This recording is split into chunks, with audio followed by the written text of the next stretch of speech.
Hi, I'm Rick Maurer. Welcome to the Change Without Migraine series. Today I'm going to talk about taking control of the threats that we feel during this current crisis.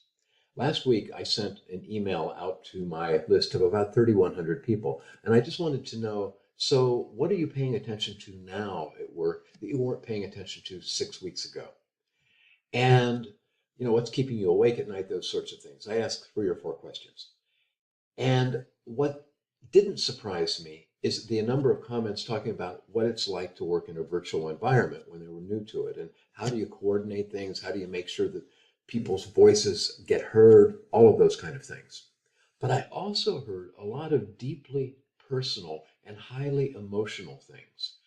For instance, a couple of people said, I'm really worried about my retirement. Other people said, I'm worried about my health, or what's going to happen to me or my family, or I can't be around the people I love.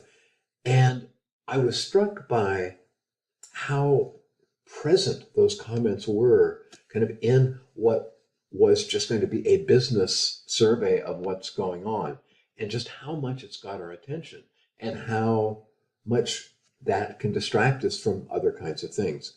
Well, as I was going through the responses to these questions that I sent out, I was reading an op-ed in the paper by Amanda Ripley. A few years ago, she wrote a book called The Unthinkable, where she really explored a lot of unthinkable disasters. Said, how come some people get through it okay? I'm not talking about the people who actually got hit with something and killed. I'm talking about the people who are just there, the anxiety, all of that going on. Some people give in to that. Other people are able to survive okay. And so she tells stories about that.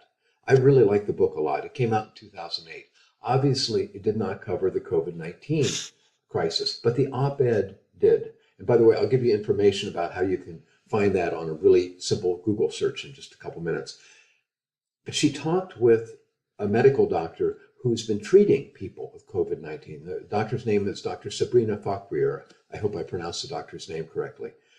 And she said, the biggest thing we can do is make sure that our immune system is working for us.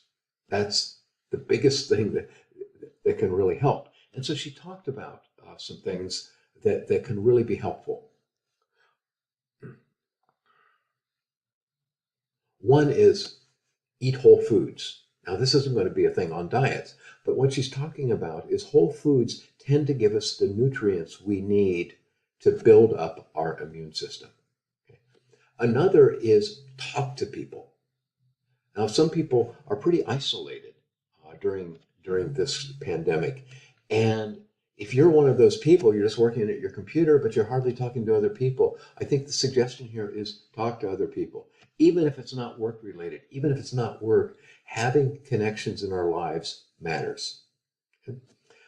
Third thing is exercise, right? And the doctor was saying, 30 minutes a day, 30 minutes or more probably a day is really a good thing. Get plenty of sleep. Okay. And I'm not going to go through how you go about doing that because I've read a lot about that because it's an issue for me. But in this time when there's this heightened anxiety for us, having a strong immune system is important, and sleep is a big thing that can help that. Okay. And the final thing that she said is be in the present as much as possible.